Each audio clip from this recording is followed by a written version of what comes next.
Edward, I think you need it.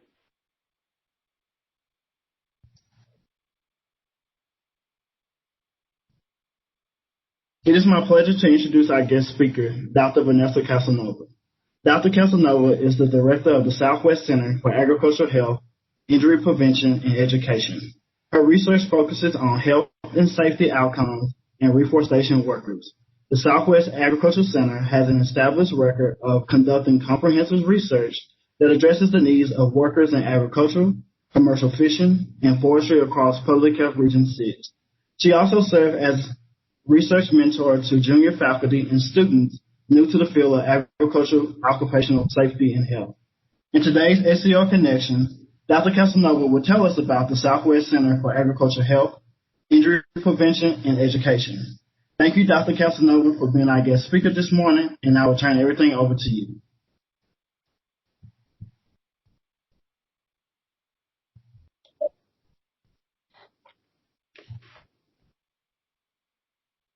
Good morning, and thank you for attending this talk entitled 25 Years of Occupational Safety and Health in Agriculture, Forestry, and Fishing, the Southwest Center for Agricultural Health, Injury Prevention, and Education. I'm grateful for the invitation from an alum of our Master of Public Health program who also assisted me on numerous projects, Mr. Edward Caldwell. And thank you to the National Network of Libraries of Medicine and the South region in particular. My name is Vanessa Casanova. I'm on faculty here at the University of Texas Health Science Center at Tyler in the Department of Occupational and Environmental Health Sciences. Next slide, please.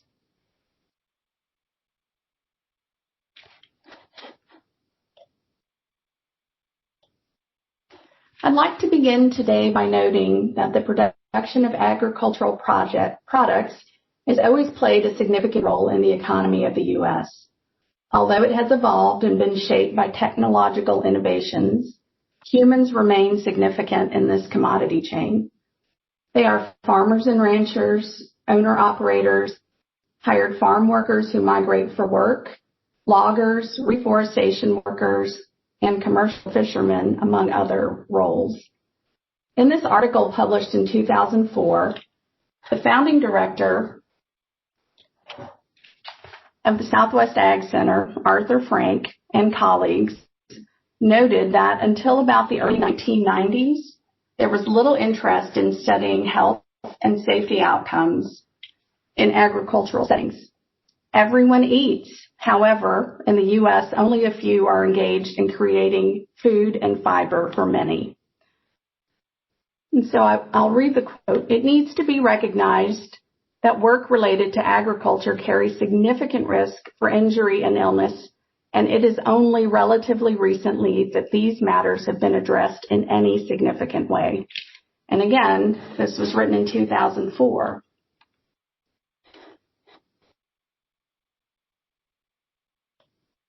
As an industrial sector, agriculture, and again, this includes forestry and fishing, has always had high fatality rates. I'm sorry, Edward, next slide.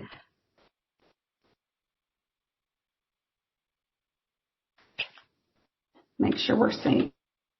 Good, thank you. As an industrial sector, agriculture, including forestry and fishing, has always had high fatality rates. During the period shown here, between 1980 and 1995, it was second in fatalities behind mining. Next slide.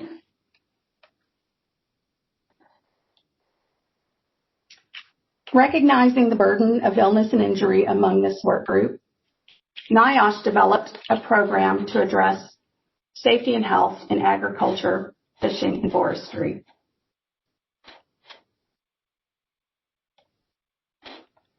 In 1990, NIOSH, the National Institute for Occupational Safety and Health, developed an extensive agricultural safety and health program to address high risks of injuries and illnesses experienced by workers and families in agriculture.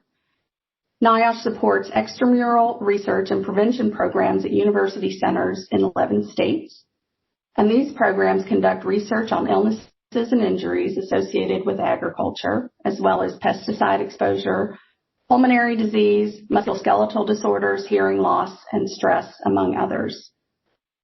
Next slide.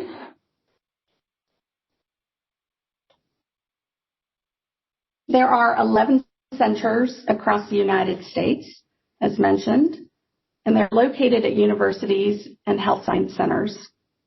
The Southwest Ag Center is located in beautiful Northeast Texas at the University of Texas Health Science Center at Tyler, and we serve Texas, Louisiana, Arkansas, Oklahoma, and New Mexico, otherwise known as Public Health Region 6. We are one of a few centers that work across all three subsectors: agriculture, forestry, as well as commercial fishing. Next slide. Although ag centers were developed in the 1990s, year after year, agriculture continuously ranks as one of the most hazardous work sectors in the United States. Occupations within this sector, such as farming, logging, commercial fishing, are consistently ranked among the most fatal jobs in the U.S. And as you can see on this slide, these occupations are now way ahead of mining.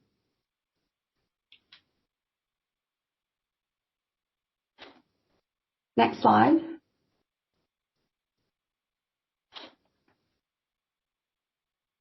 The latest data from the Bureau of Labor Statistics indicates that 2 of the 3 subsectors in agriculture continue to have the highest fatality rates in the United States.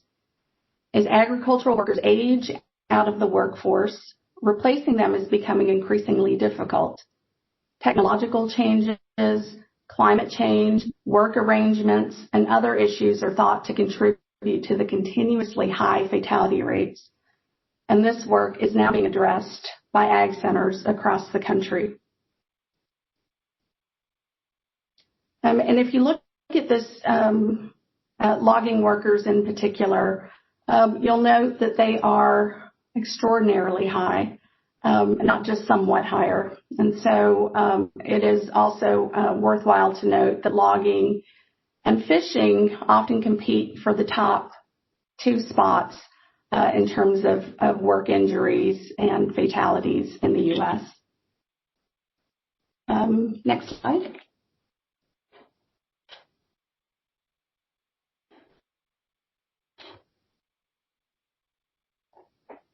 I'd now like to share more about the Southwest Ag Center, which has been continuously funded through competitive renewal since 1995 as part of NIOSH's program initiative to serve agricultural workers.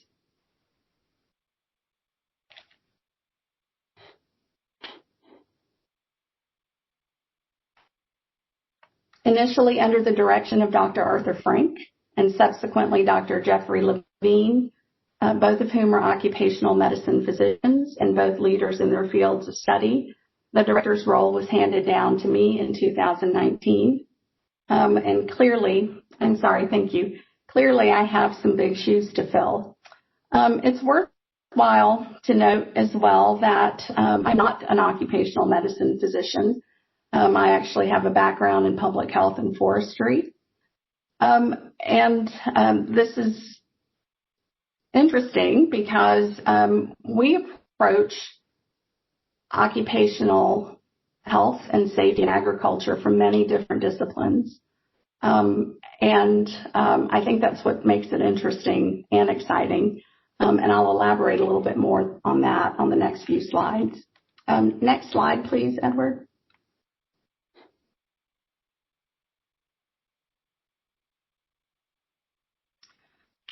So as I mentioned previously, the Southwest Ag Center serves U.S. Public Health Region 6.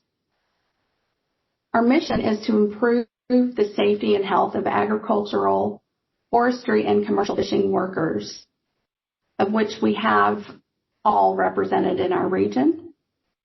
Our mission is accomplished through an integrated program of research, intervention, translation, surveillance, and outreach activities that engage and leverage a network of strategic partners. The center supports the interests of a diverse worker population and a wide range of agricultural production. The center brings together an experienced leadership team of staff, internal and external advisors, in an organizational structure that facilitates a cohesive, coordinated, and synergistic operation. Since 1995, the Southwest Ag Center has focused its research on diverse and usually vulnerable populations to address various issues associated with agricultural production, including injury surveillance, projects related to poultry dust exposure, pesticide exposure, musculoskeletal disorders, hearing loss, pulmonary disease, stress, heat illness, among others, across all the subsectors of agriculture in our region.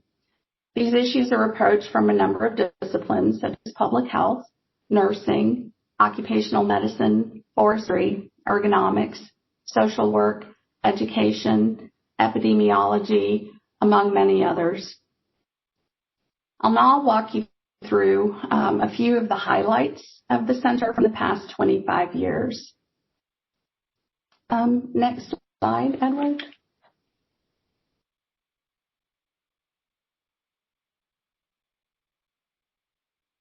As I mentioned, we have the benefit and the privilege to do research, outreach, and education in all the three subsectors.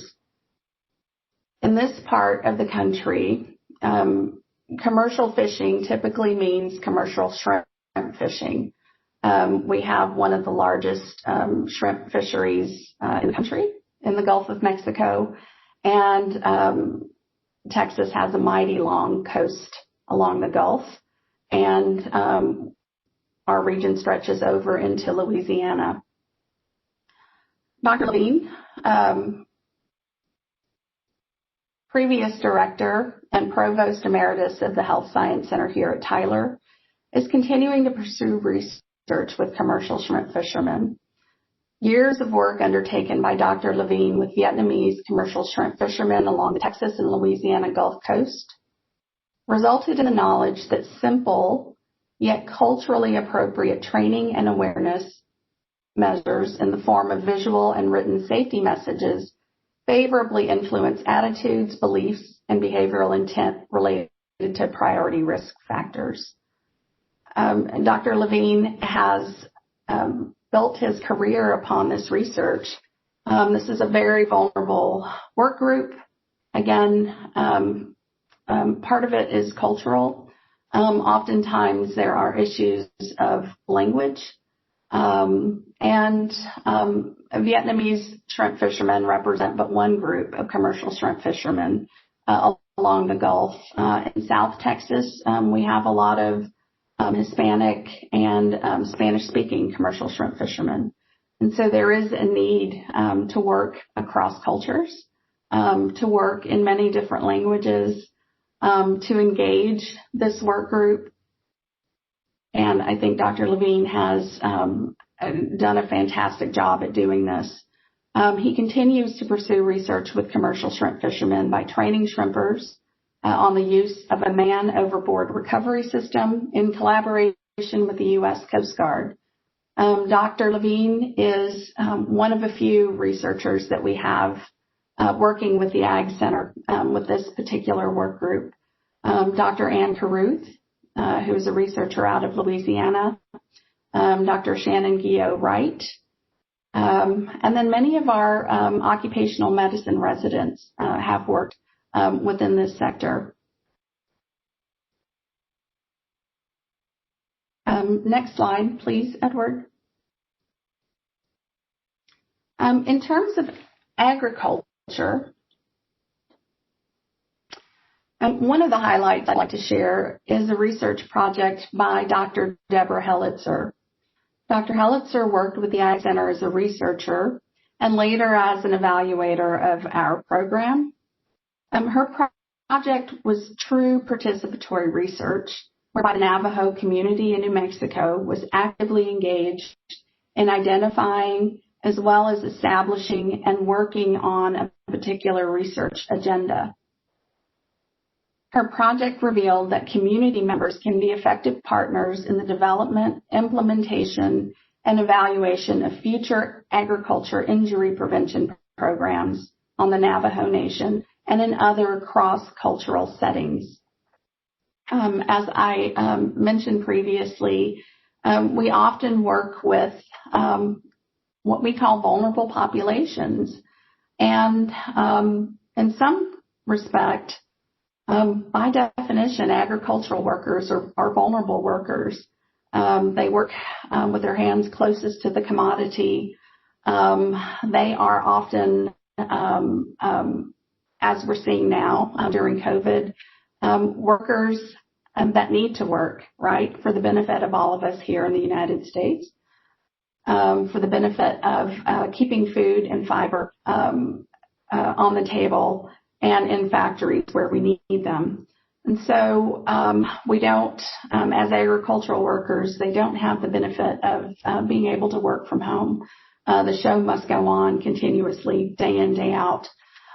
We have a number of different agricultural projects currently in the works, as well as many projects that were completed throughout the past 25 years. And currently we have a project also in New Mexico that's focused on organic farmers. There's just not enough known about risk factors in organic farming. And I think that sometimes there is, to some extent, a misunderstanding about organic farming, in that because there are no pesticides being used, then the risk factors are extremely low. And so there is an investigator in New Mexico who is looking at this work group. We also have a project in Oklahoma, and that is really focused on pesticide exposure. But he's taking this project and looking at pesticide exposure in adolescents, and adolescents in agriculture in a more urban setting, which is definitely a twist. We typically think of agricultural production happening in rural areas, and it primarily does. But oftentimes, production that happens in urban areas is overlooked.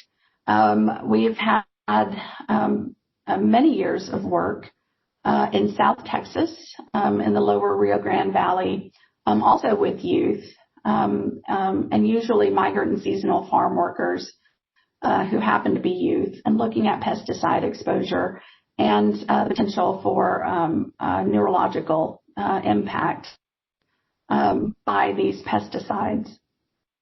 And so this is one of the projects that really is a gem, and definitely a feather in the cap of the Southwest Ag Center. We were really glad to have the opportunity to work with Dr. Helitzer and her work with the Navajo Nation. Next slide, please.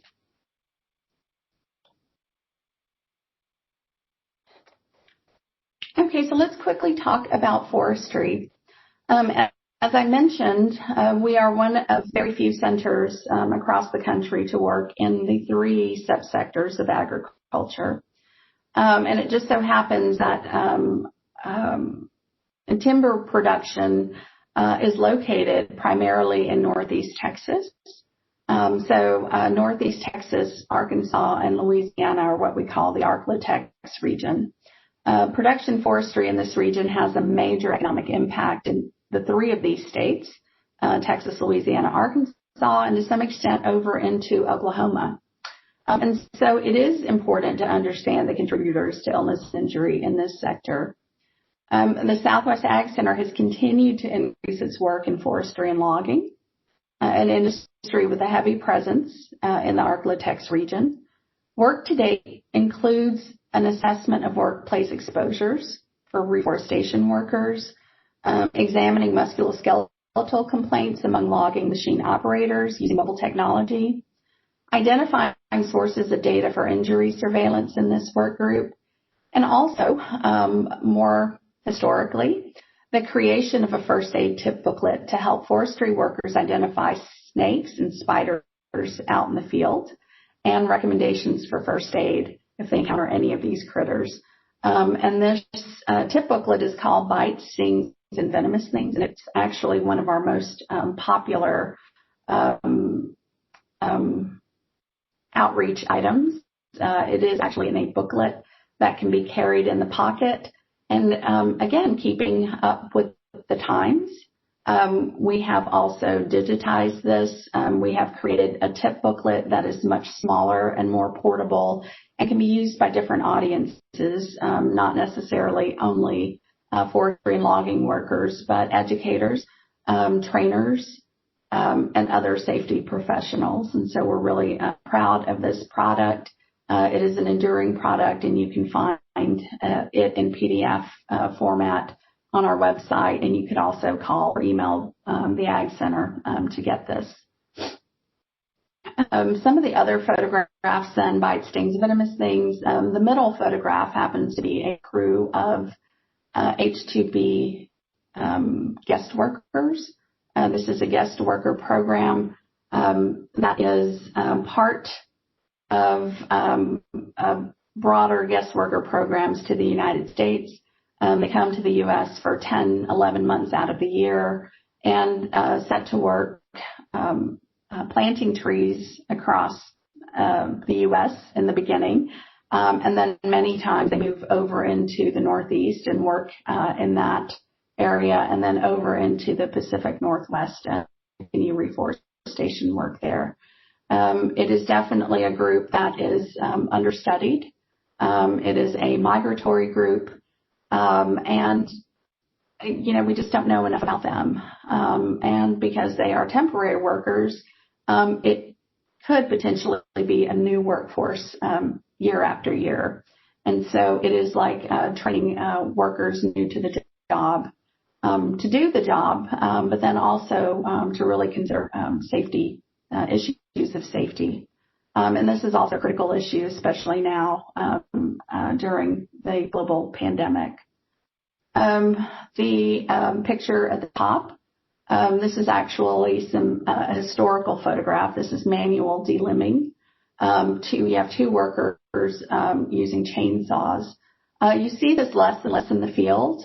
I have spoken a little bit about technological innovations, and logging is one of those industries that has really become much more mechanized. Seeing manual delimbing is quite rare these days. We have loggers that spend a lot of time in the cab of a large piece of equipment. And so 11 of the 12 hours on the job might be seated in the cab of a piece of equipment. And so it is somewhat surprising to still see such high fatality rates in logging. And so again, this is definitely an area that requires many different approaches to really get down to what the issues are in this occupation. This definitely is a subsector that we still don't have a lot of data and research for, and so the work continues. Next slide, Edward.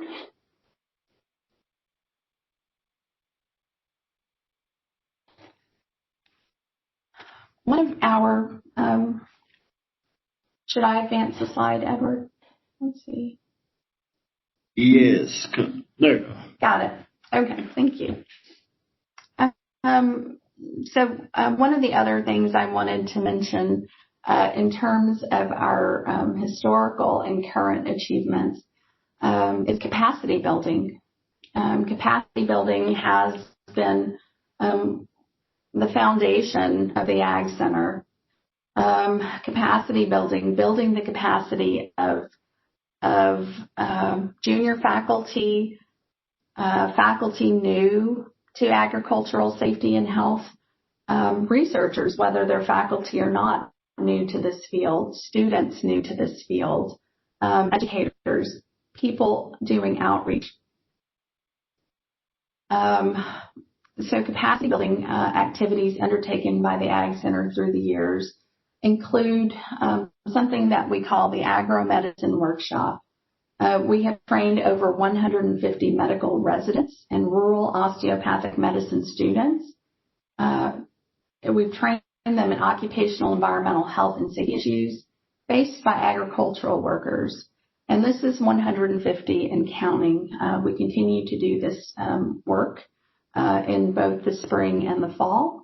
And we partner with TCOM, and so we often come to UNT Health Science Center in Fort Worth. We also award outreach mini grants to fund organizations to conduct outreach and education to agricultural workers. Our Ag Center covers 5 states, one of those being a very large state. But there are only, probably 3 of us that work full-time with the Ag Center. And then, of course, we have others in support capacity. But it would be impossible for us to do all the necessary outreach and education throughout the 5-state region.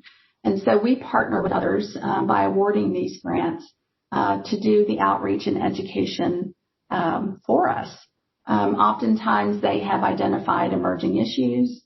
Sometimes we have or other partners have, and it is very timely and valuable. Right now we have actually a project out of Oklahoma that is looking at ATV safety in agriculture. And so their role is to purchase and deliver helmets to ATV riders in agriculture, and we think this is such important work. We have internships, and these internships to date have helped 10 college students since 2012 to develop enduring products and gain real-world experience in the field. We have, I wish I'd put a picture of this up, but it's another tip booklet. The tip booklets seem to work really well. It's short and concise pieces of information that are important to safety and health. This particular tip booklet is called This'll Make You Sick. Thistle, like the plant. And it is a field guide on dangerous plants from Arkansas, Louisiana, Oklahoma, New Mexico, and Texas.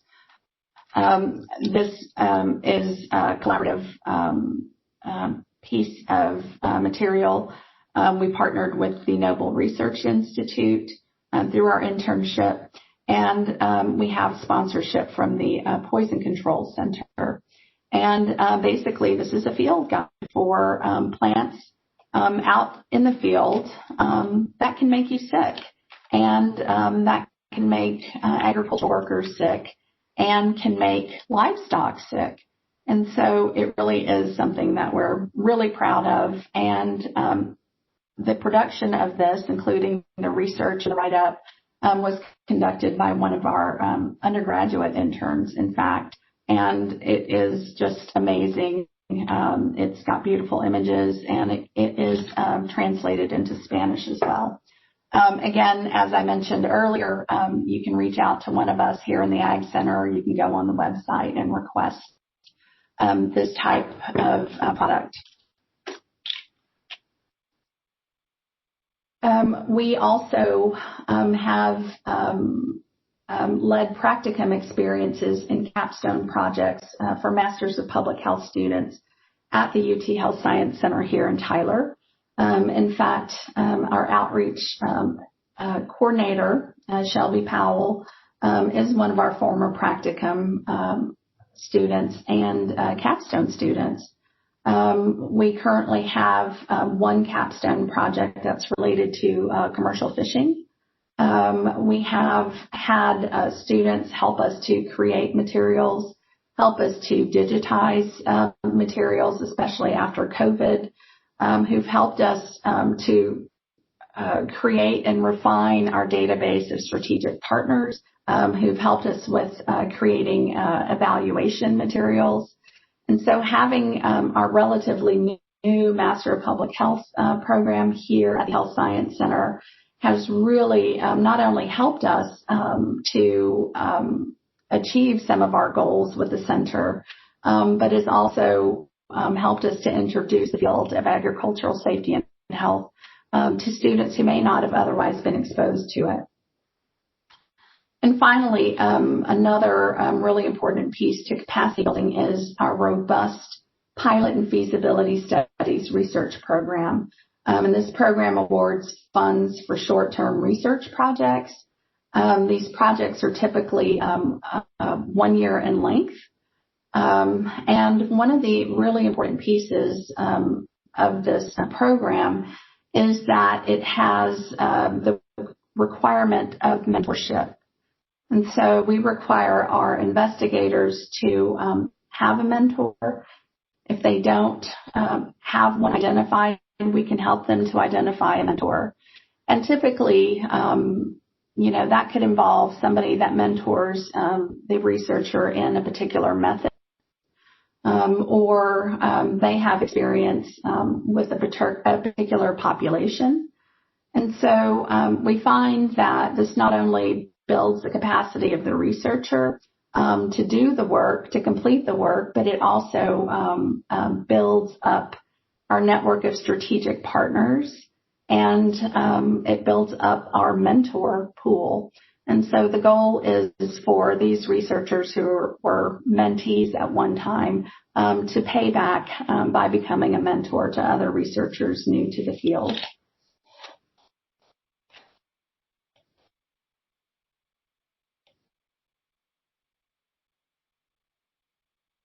Edward, am I still controlling this? Oh, got it. Thank you. I'd like to talk a little bit about one of the pilot and feasibility studies that was actually completed in 2008.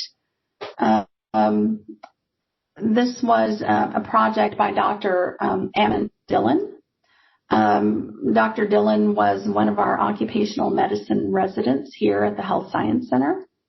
The purpose of this project was a retrospective case control observational study that involved 100 cases and controls from an established Parkinson's disease patient group that was routinely followed in a clinical neurology practice in East Texas.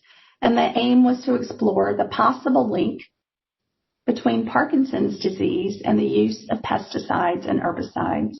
This study demonstrated an increased risk of Parkinson's disease associated with organic pesticides such as rotenone and certain other pesticides and environmental exposures in this population. To date, a paper published by Dr. Dillon and colleagues continues to be one of the most cited papers published in the Journal of Agromedicine.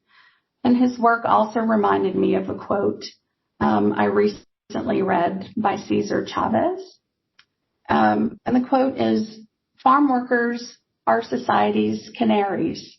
Farm workers and their children demonstrate the effects of pesticide poisoning before anyone else." And so we see time and again in our ag and others research and work related to pesticide exposure. And it continues to be a really critical issue faced by farm workers, agricultural workers, forestry workers.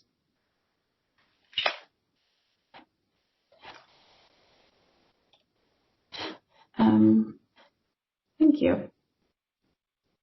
So this body of work that I've presented comprises but a few of the research projects and outreach activities of the center throughout the last 25 years. We've accomplished so much, but still have such a long way to go to ensure that the workforce that produces the food and fiber we so greatly rely on is healthy and safe. A critical need among agricultural producers are rollover protective structures, or ROPS, ROPS, for older tractors. The Southwest Ag Center is currently working with the National Tractor Safety Coalition to reduce tractor overturn fatalities through a rebate program. Farmers are nearly 8 times more likely to die on the job than the average American worker. And tractor overturns are the leading cause of death. While waiting lists for ROPS retrofitting rebates exist throughout the region, throughout the country, the Southwest Ag Center region currently has no funding to install this potentially life-saving device on older tractors.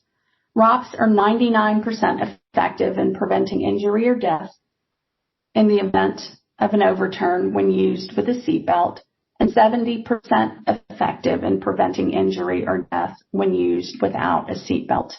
Roughly half of the tractors in the United States do not have rollover protection.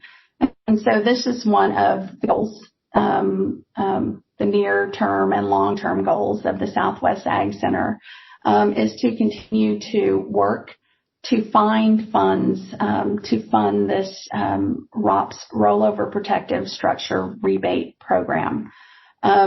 Many states across the country garner funding through state legislatures, through the private sector. And so we are working on that currently as a center. We have a waiting list. We have many people across the region, in Texas in particular, who are very interested in having their tractor retrofitted with a rollover protective structure.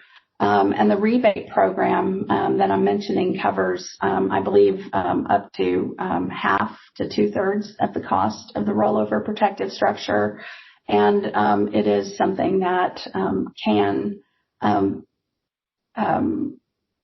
save a life, right? 99% effective in preventing injury or death when you have this structure and you're wearing a seatbelt and your tractor overturns.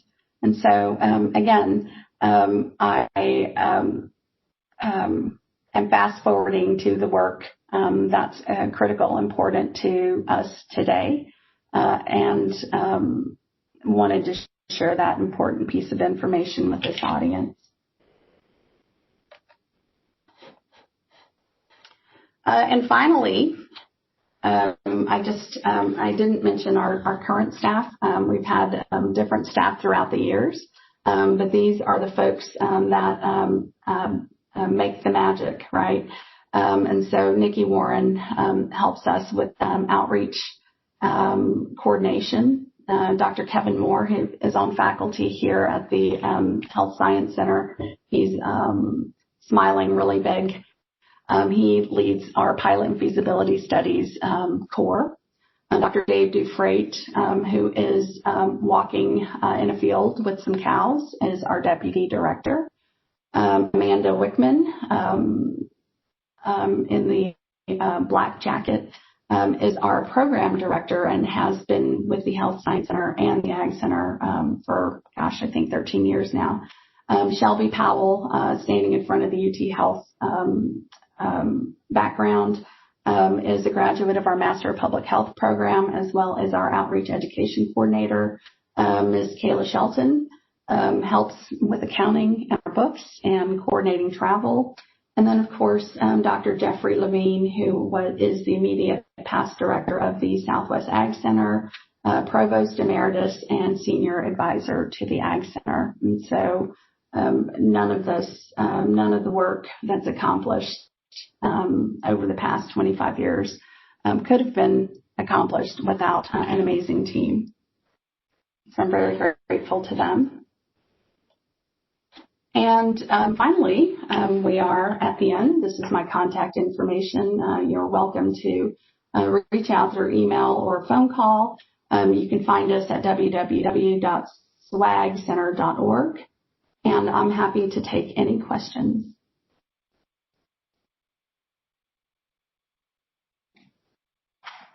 We have a question from Brian Leaf. He said, you mentioned mini grants earlier. Can you describe the types of projects you're funded in the past and how big those grants are? Yes. Hi, Brian. So the mini grants typically are about $10,000. That's how much we've awarded to organizations in the past. This is something that we have only recently undertaken. And so I think we've had 3 projects that were funded through this mechanism.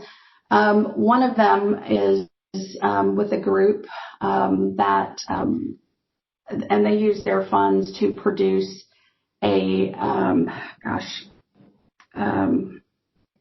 heat stress, and it's an animated video related to heat stress. And motion graphic. Thank you, motion graphic. We also have, Amanda, can you speak to what else this group did with the outreach mini grant funds? Sure. The group's name is the Ag Health and Safety Alliance. Carolyn Sheridan is the executive director. And they, like Vanessa said, they produced the heat illness motion graphic. We've translated that to Spanish and done a voiceover. They've also carried a program that they've developed that specifically targets college students who are enrolled in ag courses and brings hands-on health and safety demonstrations to them. It's heavy on the PPE and the message of prevention of injuries and illnesses. And that message and demonstration has been brought down to Texas, and they've performed or delivered that presentation to students at UNT Health Science Center, at Texas Tech University, and Texas A&M University. And after COVID hit, they actually created a virtual version of this presentation and delivered it to those universities once more. And then the only other project that we have funded through the outreach mini grant mechanism is the ATV safety program that Vanessa mentioned. And they're actually doing a training program across the state of Oklahoma, and our funding will go to support of the PPE. So not only are they training them to operate ATV safely, but we are providing them with the PPE so that they can actually do what they've been trained to do.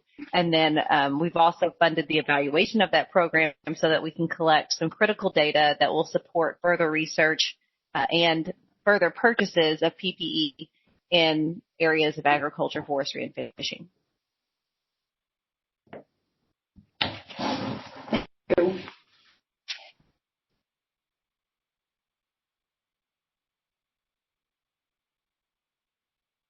If you have a question, please use the chat box. While we're waiting, Dr. Casanova, I have a question. How do you get farmers to buy into the rollover protection? Because I know some farmers may not see the benefit in that, but I know statistics proves that there's a benefit in it. But how do you get farmers to buy into that? Sure. So the national, I'll just go back to that slide, but I can't go back to it. Right there, National Tractor Safety Coalition and others at different ag centers have done a lot of work in social marketing, right? What is the right message that really resonates with farmers to get them to adapt this life-saving device and be interested in actually retrofitting a tractor that doesn't have a rollover protective structure?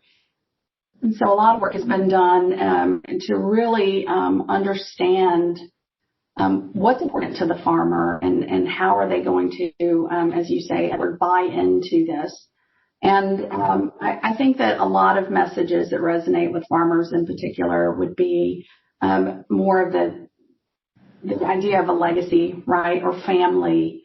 So there, I have seen, and you can go to the website, National Tractor Safety Coalition. I'll try to find it and plug it into the chat box. But they, some of the messaging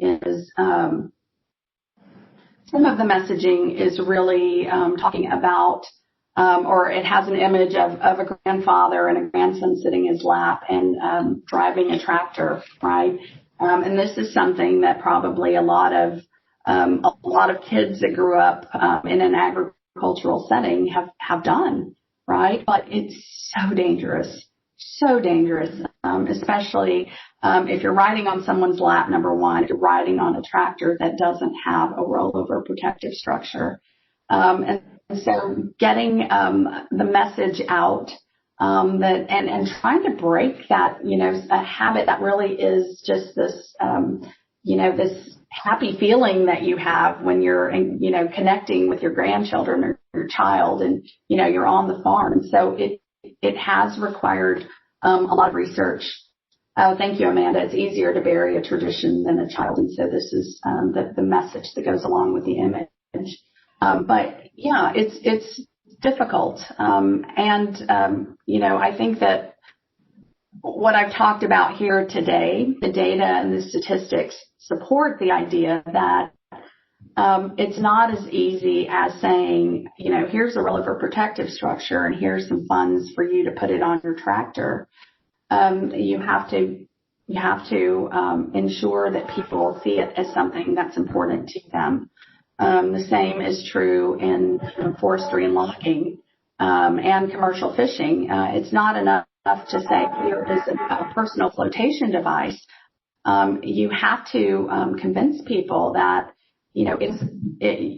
how are you going to convince somebody to wear it even if I give it away for free when you know that if you fall overboard and you're wearing a PFD or you're not wearing a PFD, you're very likely to drown. And so finding the messages that resonate, if there are cultural differences, really understanding those. And so it feels like, we've come such a long way, but have such a long way to go. Thank you for that.